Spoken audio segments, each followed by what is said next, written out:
what happens to those super hot chicks that are on Instagram that always seem like they're single all the time? What's going to happen to them? Are they going to get married? Are they going to become dog moms?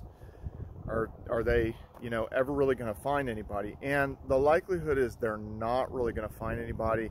And when they do, it's only going to be for a couple years. They're basically going to, if they have it on their checklist that they want to have kids, which a lot of these Gen Z chicks are saying that, I don't want to have kids, the world's overpopulated. They bought into these like just ridiculous assessments by who knows who, and they'll go off of that, and it doesn't make any sense. So a lot of them are going to X themselves out until maybe they get closer to 30, and then they might think, well, maybe I do want to have kids. But by that time, it's just the premise that they're going to have a kid growing inside of them. I think that becomes scaring them more and more and more. It's kind of like jumping off a cliff when you're young. Let's say you're like 18, 19, 20.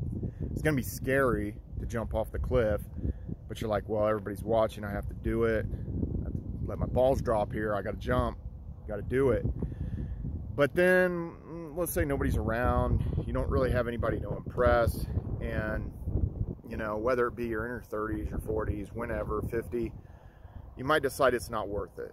Juice isn't worth the squeeze. You're not going to jump the cliff. There's nobody to impress, so on and so forth. And so you just don't do it. You may kick yourself later. You might be like, nah, that was the best choice. I could have gotten injured. So the same thing happens with these women. You know, when they're 19, 20, and they're kind of fucking off, and they're not really, you know, kind of like making, you know, they're kind of being like a little more risky with their sexual activity.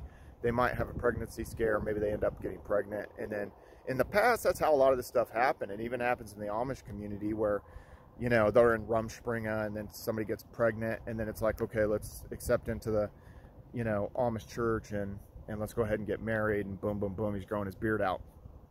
Well, with so much birth control and the current situation, and more people becoming very, very reclusive, not really having that many social interactions, and you have such a high percentage of guys that are just virgins, and you know, you'll run into it even with women, where a lot of these women that are 21, 22, 23, they've never actually had a normal kind of relationship, boyfriend-girlfriend situation that happened in high school or college. A lot of them just kind of can't figure it out. They don't really kind of know what to do. They don't really build their social circle, and they've gotten their feet swept out from underneath them with the whole COVID thing and bars shutting down and a lot of different events shutting down. So that's really kind of stifled their development, just from like a, you know, just a community, or just like a, what should I say? Like just social, just a social, like, you know, experience, and everything that they would have had in college has been stifled by this whole thing. So that being said, like, well, what happens to a lot of these girls, and there's just so many guys just reaching out to them, and it's overload, and obviously we know it warps their perception. They think they're like way hotter than they are, but oftentimes they're insecure, and they're afraid to meet you in person. How many of these girls have we seen that they look like a digital animation because they've always got makeup on, and then they have a filter, and it's like, I don't even know what this person doesn't even look like a human. It's like some kind of digital animation, like we're living in the metaverse. We are living in the metaverse, guys. People have their avatars, and they're, you know, they're sitting there in makeup, multiple filters on top. I know even guys who only take pictures on Snapchat because they're like, well, it looks more like I feel like I look in the mirror. And it's like, well, I mean, that's like a digital filter, and it's like sometimes even kind of like changing the shape of your face. My face doesn't look that good on these. When I got the gimbal in my hand, just the position of the camera and stuff like that, it really doesn't look that good. It's not that appealing. But then if I take other pictures, and even if I have this on a tripod, I actually look different. My face looks thinner and all that. And you know, played with various different weights and stuff like that of what kind of creates the best jawline for myself, kind of the best look, and it seems to be around this 200 to 205 kind of weight. But getting back to the topic of these girls, what's going to happen to them and stuff. So right now, 50% of women 30 and above are unmarried and childless in the United States. And this phenomenon is happening in many countries, not just the United States. But my prediction is that in 10 years, there's going to be 80% of these women that are going to be unmarried with no kids. And they're going to have a dog farm, cat farm, Dr. Dolittle situations. I mean, we see this a lot, guys. You know, a lot of these women are choosing to essentially become a dog mom and put the dog first before she puts, you know, dating guys or getting into a relationship and kind of creating anything like that. And we definitely sense this as men, where it's like, well, she's already saying, if my dog doesn't like you, then I don't like you.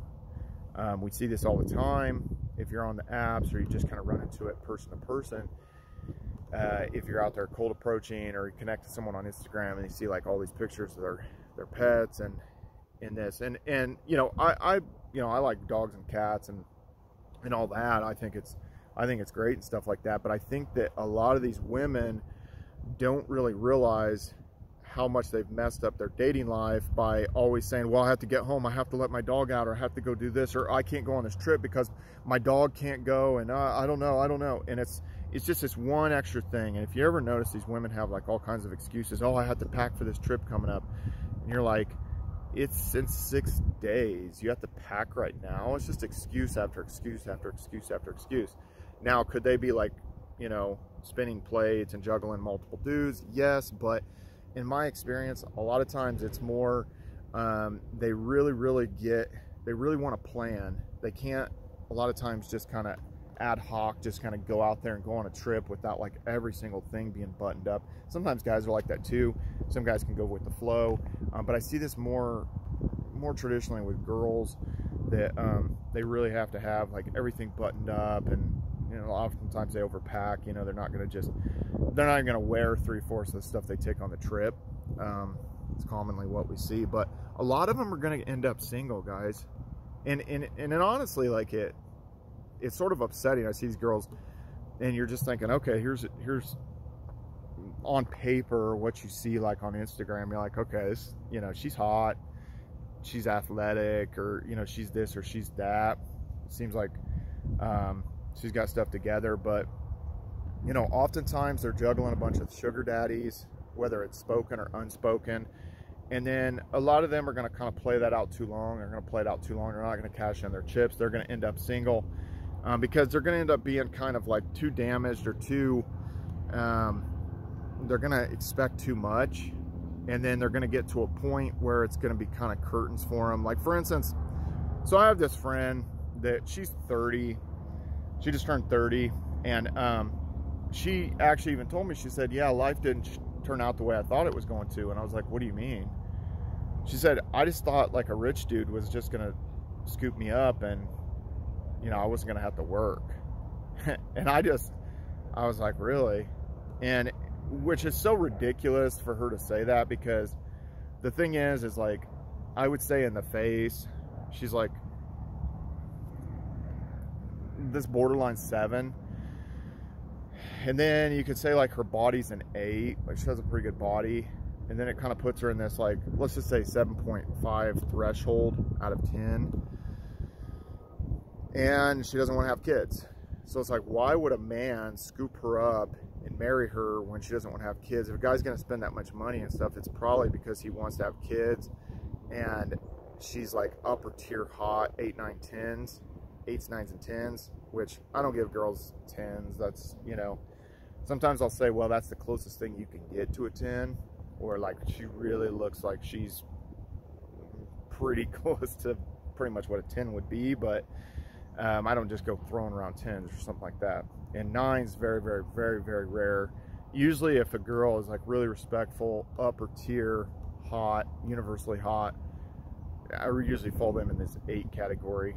And then that would be like, you know, kind of in my determination, kind of like a woman that would be a little bit, at least on paper and looks wise, that she would be more of that marriage capability, you know, marriage category kind of thing, where you would try to head towards that. Like, you would try to have like a longer term relationship. You try to like go out of your way to make sure, you know, you guys are kind of on the right path and really kind of vetting each other and moving in that direction. She passes the stadium test, and people ask me, well, what's the stadium test? Would you take her to a baseball stadium or a football stadium or basketball stadium, whatever, arena? And would you feel good about, like, if you saw someone you knew and they saw you with her, you're gonna be like, mm-hmm. They're gonna give the nod. Mm-hmm. That's the stadium test. So that being said, guys, a lot of these women they're just going to end up single. Now, what can you do? Because I want to give something actionable. You're gonna have to build your network, and you're gonna have to employ massive action. And if you're in your 20s or you're in your 30s, I would, in 40s, 50s, whatever, I would seriously consider going international. You got a geo max within the United States, and so far, you know, kind of in my experience this year, Phoenix #1, and that still plays true. I was just up there yesterday. Phoenix #1, and I'm gonna include Tucson in that too, but mainly Phoenix, and then Dallas has been #2. There's certain things I don't like about Vegas, certain things I don't like about LA, certain things I don't like about Nashville, certain things I don't like about Miami, Fort Lauderdale, so on and so forth. And we're gonna check out the Oklahoma scene here soon. So that is going to be kind of the last kind of leg of the trip, of kind of scoping out the situation, seeing if it's something you can deal with, and kind of go from there. That being said, kind of the point of this video is, you know, we see so many of these women, it's just like, well, they're always single, they're always single, always single. They're going to play it out too long. They're going to play it out too long, and they think they have unlimited options and unlimited time. They lose a little bit of that traction, and they realize even if a guy gives them a relationship, that's maybe far from, you know, proposing to her and being engaged, and then that's far removed from being married, that's far removed from having kids. And if that was on her list of things to do, she's very far from it. Very far from it. She's a 24-year-old smoke show. She's bebopping around. She's not really kind of locking down that high value male. She's going to play it out way too long. Way too long. And again, I can see how they have fallen into that. How could we blame them? They have unlimited attention from guys all over the world, or at least all over the country.